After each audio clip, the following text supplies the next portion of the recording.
नमस्कार मंडळी, ऐका हो ऐका या मराठी पॉडकास्ट कट्ट्यावर मी अमोल माळी आपले स्वागत करतो. अर्थनीतीच्या मागील भागात आपण फसवणूक आणि त्याचे प्रकार याविषयी माहिती घेतली.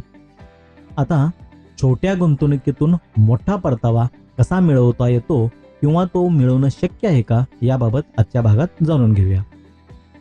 मागील भागात आपण फसवणुकीचे विविध फंडे, कशा प्रकारे सफाईदारपणे लोकांच्या खिश्यावर आणि बँकेतील पैशावर डल्ला मारला जातो याबाबत जाणून घेतलं. एकीकडं ही बाब असताना दुसरीकडं विविध माध्यमातून छप्पर फाडके कमाई खरोखरच होते हे देखील दिसतं.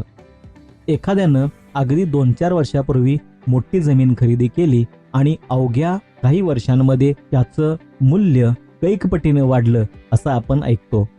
काही वेळा तो केवळ लक फॅक्टर असतो, तर काही वेळा अंतर्गत माहिती मिळाल्याने केलेली ही गुंतवणूक असते. अगदी सोप्या भाषेत सांगायचं झालं तर राज्यमार्ग जोडणी असो किंवा एखादा मोठा पाणलोट क्षेत्राचा किंवा धरणाचा प्रकल्प असो किंवा सिंचनाची मोठी पाईपलाईन जवळून जाणार असो, अशा विविध बाबींमुळं जमिनीची किंमत कैकपटीने वाढू शकते. याचे उदाहरण म्हणजे 2 मोठे प्रकल्प गेल्या काही वर्षांमध्ये महाराष्ट्रात होऊ घातले जात होते. त्यापैकी पहिला म्हणजे समृद्धी महामार्ग आणि दुसरा म्हणजे होऊ घातलेला नाणार प्रकल्प. या दोन्ही प्रकल्पांच्या भोवती वेगवेगळ्या कारणांनी टीका होत असताना एक महत्त्वाची टीका झाली ती म्हणजे विविध सनदी अधिकाऱ्यांनी या परिसरात मोठ्या प्रमाणात जमिनी खरेदी करून ठेवल्याचे समोर आले. ही बाब उघडकीस आल्यावर चौफेर टीका झाली. कशा पद्धतीने सनदी अधिकारी माहितीचा दुरुपयोग करून स्वतःचे खिसे भरतात यावरून मोठा उहापोह झाला. मात्र त्यातून निष्पन्न काही झालं नाही. हे फक्त उदाहरण होतं. आपल्याला कोणावरही टीका करायची नाही. मात्र अशी माहिती मिळाली तर छप्पर फाडके कमाई जमीन खरेदीतूनही होऊ शकते. तसेच शेअर बाजाराचे आहे. शेअर बाजारात देखील लक फॅक्टर मोठ्या प्रमाणात चालतो. बरेच ट्रेडर जे नंतर गुंतवणूकदार म्हणून समोर आले, अशा व्यक्तींनी देखील केवळ लक फॅक्टरच्या जोरावर कोट्यवधी नव्हे हजारो कोटी रुपयांची कमाई केली.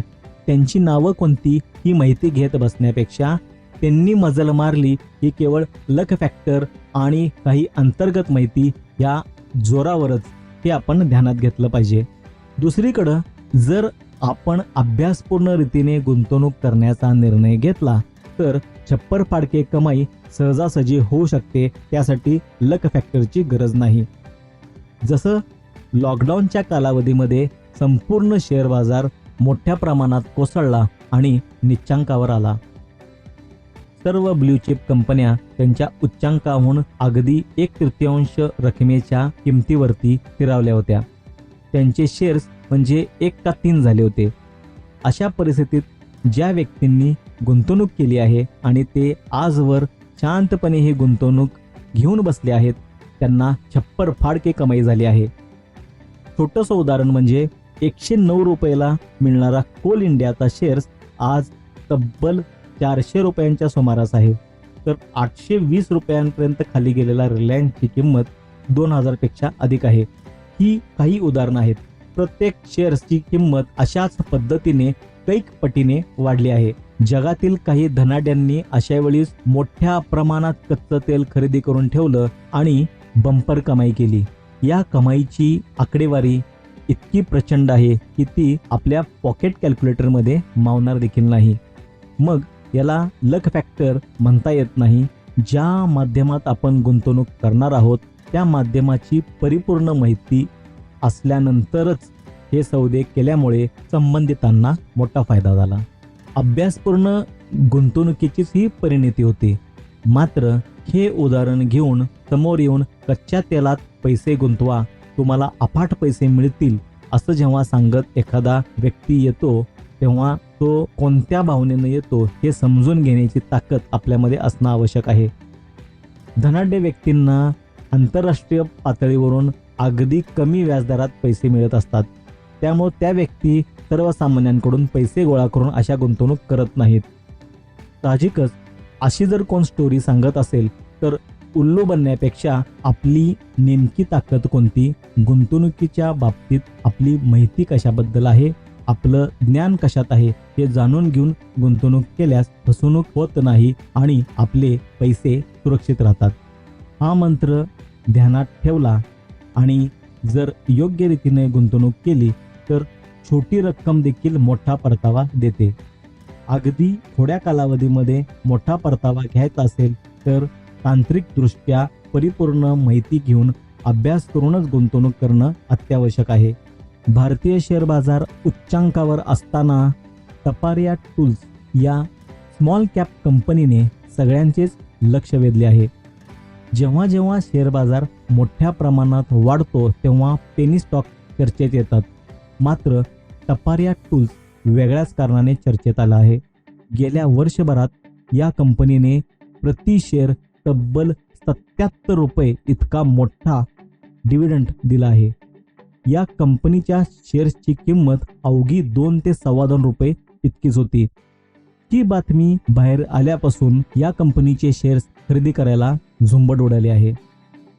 मजा अशी आहे की लिक्विडिटी म्हणजेच शेअर बाजारामध्ये या कंपनीच्या शेअर्सची मर्यादा अत्यंत छोटी आहे. केवळ 4000 शेअर्स ह्या कंपनीचे बाजारात उपलब्ध असल्याचं प्रथमदर्शनी दिसते. ज्या व्यक्तींच्या खिशात हे शेअर्स आहेत ते विकायला तयार नाहीत आणि 15,000 कोटी रुपयांच्या ऑर्डर पडल्या असून त्यावरती कोणतीही प्रतिक्रिया शेअर मार्केटमधून मिळत नाही. साहजिकच या कंपनीच्या शेअर्सचा अप्पर सर्किट रोज लागत असला तरी शेअर्सची देवाणघेवाण होतच नाही. 2 रुपयाच्या कंपनीनं जेव्हा 77 रुपयाचा डिव्हिडंड दिला असेल तेव्हा त्या कंपनीचे शेअर्स विकणं तसं मूर्खपणाचे ठरेल.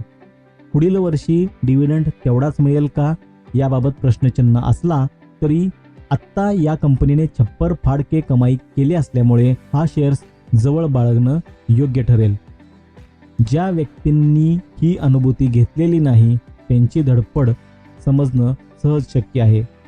मात्र ज्यांनी गेल्या वर्षभरात या कंपनीच्या कामकाजाचा अभ्यास करून त्यामध्ये गुंतवणूक केली त्यांनी अमाप पैसे कमवले. यालाच म्हणायचं छोटी गुंतवणूक आणि बडा रिटर्न. चला तर मग मंडळी, आज इथेच थांबूया. पुन्हा लवकरच भेटूया आपल्या नवीन भागाबरोबर. तुम्हाला आजचा हा भाग आवडला असेल तर लाईक करा, फॉलो करा आणि शेअर करा. आणि हो, ऐका या मराठी पॉडकास्टच्या इंस्टाग्राम, फेसबुक आणि यूट्यूब पेजवर हा भाग तुम्हाला कसा वाटला हे कळवायला विसरू नका. तोपर्यंत ऐकत रहा ऐका मराठी पॉडकास्ट. धन्यवाद.